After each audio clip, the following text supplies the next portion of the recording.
Welcome to another episode of The Dissection. Julius Malema did an interview yesterday on SABC, and already there are a lot of reactions which have started to pour in. But I want to focus on only one, because Naledi Pandor has actually responded to the comments that were made by Julius Malema, and she has denied his allegations that she has anything whatsoever to do with VBS. This is what she said. Upon returning from an overseas trip this morning, so with Naledi Pandor, you have to add the accent, you have to add the hong hong. So I cannot reach her level of fluency and pronunciation proficiency. So you have to impute that into my reading. But let me attempt to add 5% more Queen's English to my reading.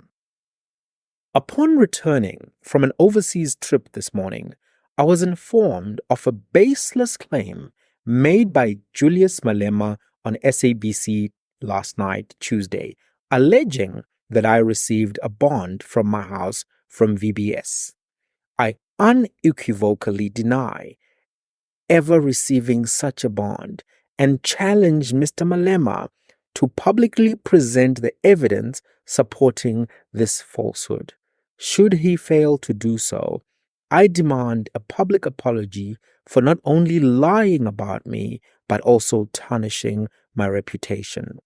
As a leader of a political party represented in Parliament, I am deeply disappointed by Mr. Malema's dishonesty. It is appalling that he would resort to such low tactics in an attempt to damage my good name. Unequivocally denying, unequivocally demanding a public apology. This is probably going to come with legal action at a particular point if Julius Malema does not retract or provide evidence as he said. That name, Naledi Pandor, that name is going to be quite interesting in this VBS conversation. But what actually did he say? Let me play you that segment where he dealt with this particular issue. Here's what he had to say. You are talking about VBS. You want to know more information. What is VBS? Ask the minister next to you. And I was referring to Thembi Nkadime, who had taken money to VBS, and today she's in trouble. You know why she's in trouble? It's not because of VBS. Because she went to fight for the independence of the NPA. Patoi wants to hand over NPA to those guys of Zondo Commission. They want recordings of Zondo Commission from her. They want all types of things. And Batoi wants her contract extended.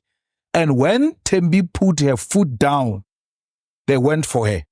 Because those guys who were leading, they were like the prosecutors of Zondo Commission. Evidence leaders. Yeah, evidence leaders. They are now working for NPA after they referred the Zondo Commission report to NPA and said, guys, you will decide if you want to prosecute or not on that side. Then they go and catch the javelin on the other side, wanting to prosecute the people. They said, we are done with them, you will make a decision. So she says, how? How do you do that? Okay, the recordings. She says, give me, recordings is these things of spying. They were spying on us. Listening to our phones, listening devices and all of that. All of that, the custodian of that is the Department of Justice. So she has put those things safe under whatever administration. But Toy says, bring all the recordings to me of the Zondo Commission. She says, no, it doesn't work like that. You say, I want Clement's recordings, and these are the things I want in the recordings. Yeah. The Department of Justice, they've got their own mechanism. They go and listen, take only that part, and then give it to Batoi. We don't want to know your girlfriend through Batoi because you'll be hearing the things she's not supposed to be hearing if she gets all the recordings. Yeah. So they want to kill her because they want Gwede, they want all of them and all of that. We don't have a problem with that. But they are now using VBS as a smoke screen. She did not commit VBS now as a Minister of Justice. Why was she not the face of VBS when the EFF was the face of VBS? What happened now for them to go for her? Because she came from that VBS arrangement in Polokwane to become a minister of Cocta. Is it allowed that you can be a minister of Cocta even if there are allegations of corruption, but not minister of justice? Where were these allegations? What about Brian? I mean, I don't know if she's a member of the organization, but he's had to pay back over 4 million rand back to people who are handling what's happened with VBS now. You are the people that are fighting for those that have benefited anyhow to be held accountable. Have you asked Brian the questions like that, Floyd Shivambu's younger brother? No. It's not my place. Why should I go around asking members about what they are doing? You are right. You are saying people are being held accountable. And when I heard that is paying back the money, that is part of being held accountable. Zuma paid back the money. Zuma also paid the VBS, if he did, a bond, which he got. Naledi Pandor was also in the VBS bond or something, which she was there. They are your darlings. You will never know their names. You know the names of those you don't like to demonstrate there's no principle. Many names, a lot of names are there. This is just used to blackmail people. When they try to speak, they say, we'll release this thing about you. So if he paid, good for him. That is part of being held accountable. It means he got the money because this is a transaction between companies and banks. And then the curators said, we want our money. You know, curators asked even the king of the Bavenda king, do you know Malema? When they called him in a hearing, how do you know him? How did he get into the VBS? And he came back shocked that, how do I get questioned half a day about you and how I know you when we have because it was a political witch hunt, which I defeated, which I will still defeat. They are going to come out of that thing of VBS one by one. They are going to eat each other through Batoi in the NPA because she says these people are accusing me. Even my friends internationally are laughing at me that I've come into this position. I've not done anything. Doing anything is to go after prominent politicians that are found in Zondo Commission, which we don't have a problem with. Those are their own problems.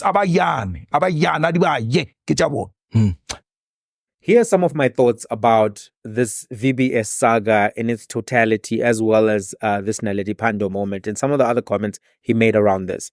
Number one, I think that Floyd Shivambu has removed a big VBS attack point from the EFF in particular, by leaving the EFF and joining MK.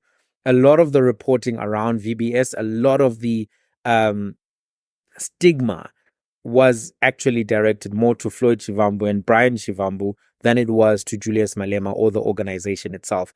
In fact, sometimes it felt as if there was a stretch being made in the reporting to try to connect VBS and EFF directly, when it was clear that at best the strongest connections lie with VBS and Floyd Shivambu and Brian Shivambu. Of course, Floyd Shivambu was the deputy president of the EFF, which is why you could then make that association or inference. And now that he's gone, it's very difficult to call that entity with the same level of robustness that existed when Floyd was occupying a position, VBS anything, right? Although some of this narrative has always been a misdirection, because the biggest beneficiaries of VBS in terms of politicians who benefited was always ANC. The municipalities, the 12 municipalities which donated were ANC municipalities. We've seen now that more and more names from the ANC are now being mentioned in association with VBS. Anyway, first point, I think Floyd Shivambu has removed a big VBS attack point from the EFF. Second thing is that this theory on the Minister of Justice, Minister Thembi Nkadimeng, is interesting. It's an interesting theory, and I think it has some credence and it's worth considering. You know, even as I was looking into the story, and I've done an episode on it, I did wonder why her repayments were being exposed in 2024 when they were made in 2020 and they were still questionable at the time that they were made, because she made 3 repayments just after a big investigation, which found that there were some irregularities in the manner in which municipalities conducted themselves. She had taken this money from Gundo Wealth, which was a middleman for VBS, and was getting municipalities to make deposits into the bank. So she takes this loan from these people who are benefiting on the other end. Gundo Wealth was receiving money from VBS in commissions. Then she repays this loan, quote unquote, in 3 payments, pays an additional 200 and something thousand, ends up paying 800,000 on a 575,000 Rand loan. All of this was never, without question at the time when she made it. Everyone who knew should have been asking questions. So I did ask myself, okay, how people knew this? It seemed to me as if someone was sitting on this information, waiting for a time when they needed to spill the tea, and they decided that the time that they needed to spill the tea was now. And then they spilled that tea, they gave it to journalists then ran with it, and we are where we are right now. So I think there's something that needs to be looked into further. There is a conflict that has been reported. I've seen various newspaper publications reporting on this, that there's a conflict between the NPA and the Ministry of Justice over this Zondo Commission tapes and documents, if you will.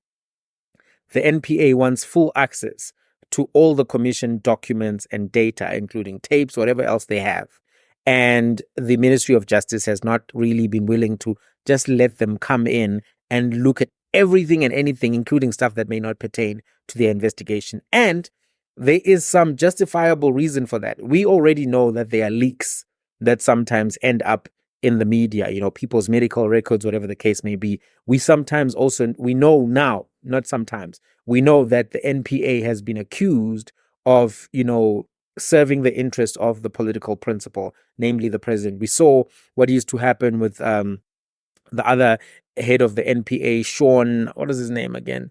I can't remember his name now. The advocate Sean something. He was accused of, not prosecuting particular matters or not handling particular matters a certain way. And we've already looked at in another episode the powers that the NPA has, the powers that the Minister of Justice has. So there's a bit of a tension here. Now we're also seeing that Advocate Matthew Chalskelson and Advocate Paul Pretorius are now working as consultants in the NPA. And these are people who were serving as, senior evidence leaders within the State Capture Commission. So Advocate Paul Pretorius served as the head of the legal team of the State Capture Commission and led evidence as it related to operations of the State Security Agency and Bosasa. One comment on the Bosasa issue is that I don't think that he grilled certain issues that were necessary there. He didn't ask about Andile Ramaphosa, some of the monies that Andile received, and he didn't push that. And in fact, in the reports, it never came out. Advocate Paul Pretorius also led the testimony of President Cyril Ramaphosa. And even that, if you remember watching those videos, it was very friendly, very buddy-buddy. Even Chief Justice Raymond Zondo would come in and almost assist the president. Everyone was laughing. It was not the kind of prosecutorial, or not even prosecutorial, because it wasn't a prosecution. It wasn't the type of leading of evidence that you would have expected. There was too much deference considering the allegations, considering the seriousness of this particular issue. And that, I think, led to some people saying, wait a minute, this thing is not looking legit anymore, because it looks as if these guys are scared to ask tough questions to President Ramaphosa. And that led to perceptions of bias in and of itself. So Advocate Matthew Chalskelson also formed part of the legal team of the State Capture Commission of Inquiry. He dealt with the issues of illicit flows of money as they related to Transnet.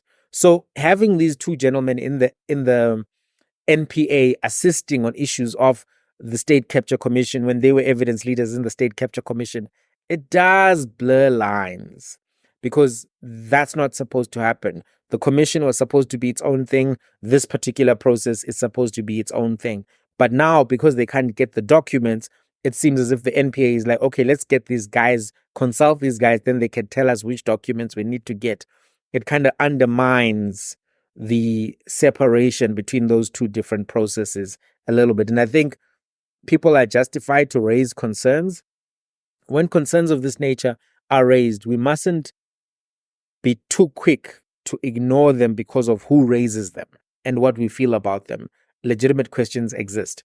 Third point I want to make is that Naledi Pandor will likely take Julius Malema to court for defamation because of this mention there.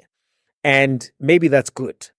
Maybe that's good that she'll do that so that we can get to the bottom of the story and get to the bottom of the story as soon as possible, right? Because it is something that, you know, she may not want to have her name associated with. She's somebody who wants to be viewed as very pristine, very, very what is the word? Demure, very demure.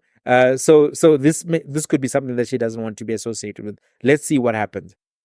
Now, I want to give some thoughts on this particular interview in and of itself. And I'll do some more stuff on the interview and certain sections because they actually need to be dissected properly. So this is just my first take of that particular interview. So number one, I think that overall, Julius Malema had a strong interview. He's somebody who's very effective at communications, somebody who knows how to handle journalists and how to navigate the interview framework. I think that this interview was a little bit too short, and obviously it's a constraint of the time, but I think you need to interview Julius for maybe 2 hours, 3 hours. He perhaps needs a format like MacG, like SMWX, where he can sit down and you can go through a variety of things. Because if you have an hour, you're not going to cover enough content, I think. So that's the first thing. Number two, I think that Julius Malema was a little bit more tense in the first half of the interview and that he was a little bit more comfortable in the second half of the interview. These are slight differences, if I'm honest. I think he was relatively consistent, but watching it again, I thought, yeah, there's a little bit of a shift in tone a little bit in the second half of the interview, not so much in the first half. The first half really kind of dealt with Floyd, internal leadership issues or discussions around Boysen laws, the upcoming conference, succession, those kind of things. And the second half, I think, then started going into other issues. I think that's what happened. It started going into other issues. So I think there was a little bit of tension in the first half, second half. The interview, number three, the interview is currently on 200,000 views. And I think on YouTube, on the SABC platform, that demonstrates to me the pulling power of Julius Malema even now, that people are still going to watch his interviews, watch his discussions. And the fact that it's got that kind of viewership, I think, still indicates that he's somebody who's going to remain a strong political player, even outside of the DA-ANC coalition, even outside of cabinet positions, that kind of thing. He's still going to be part of the political discourse in South Africa. Same applies to people like Jacob Zuma. Whether you like them or not, they're still going to be part of the discourse going forward. So that's number three. Number four is about Clement Manyathela. Clement has had several important interviews and even comments within those interviews. I think he's really used the platform of the show effectively, and I think he deserves congratulations for doing that. Obviously, not everyone is happy with all of the questions that he asks, the directions that he takes, but that's within the realm of fair media critique. Overall, I think that he's doing an 8 out of 10, 9 out of 10 job, right? Maybe 8.5. But what I'm trying to say is he is very good at this thing that he's doing. I can see why Adele had to let him get onto the stage. I mean, that you are worthy, my brother, of being with Adele at that level. So, yeah, I think he's doing well. The fifth thing I want to say is one of my criticisms of the ENCA platform is that they are only doing interviews with the DA and ANC plus others who are part of the coalition and the governing coalition, but they are not doing interviews with voices from other significant entities who are part of the South African political space, MK, EFF, you name it. The role of the media is to provide the public with information fairly and without favor. Unfortunately, what has happened is that the media has taken some lessons from CNN and Fox News. There is now this approach to media reporting that no, we are on this side and we will only cover these people, we'll only cover these political parties. That's the kind of thing that you see. CNN, MSNBC will predominantly cover the Democrats favorably, very harsh on the Republicans. Fox News, on the other hand, will be very favorable to the Republicans, very harsh to the Democrats. Same applies if you look at New York Times, Washington Post versus New York Post, New York Times, Washington Post versus if you look at maybe New York Post and several others, there's this division in the ideological reporting, almost in the UK that they're doing that as well. So if you look where Murdoch has been dominant in the media landscape, you will see Rupert Murdoch, where you will see these kind of dynamics. And I think it's also playing into the South African media landscape. And it's not good that it's happening.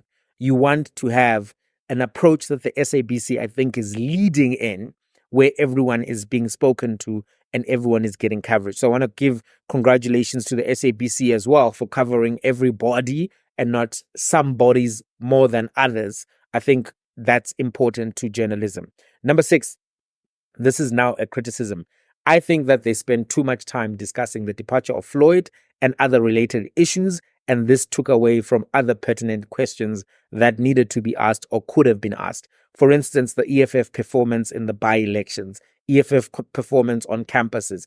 The EFF does well on campuses, but it has not been able to replicate that in by-elections. There's a bit of a gap there, and I think it's a gap that's worth looking into, particularly that by-election underperformance. With the local government elections being the next big elections in 2026, the question then is, what is the EFF going to do differently to get some success in those elections? Because they need to get some wins on the scoreboard to have a narrative of momentum going into 2029. And it would have been useful to use some of that time to ask those questions, even to ask some of the geopolitical questions around some of the contradictions around EFF positioning and over the years. And I think if he had cut that first part a little bit, he would have had an opportunity to ask a little bit more questions around those things. So the 7th thing I want to say is I recommend that you watch that video, the interview in full. It covered topics such as the open border policy, parliamentary strategy, the party performance in the election, the performance of the GNU, VBS, as you've seen. Some of these topics I will cover in more depth. I want to dissect them properly in the coming days to really break down some of the dynamics and give the EFF the same type of treatment that I've been giving to other political entities and other developments. I think it's only fair. So I'm going to try to do that. But these are my initial impressions of the interview. I wonder, what did you think? What do you think about what Naledi Pandor said? Her rejection of the allegations made by Julius Malema. What did you think of the interview? Did you watch the interview? Are you going to be watching the interview? Where do you stand on the EFF right now? Let's have a conversation. I'm going to be in the comments. Till the next one.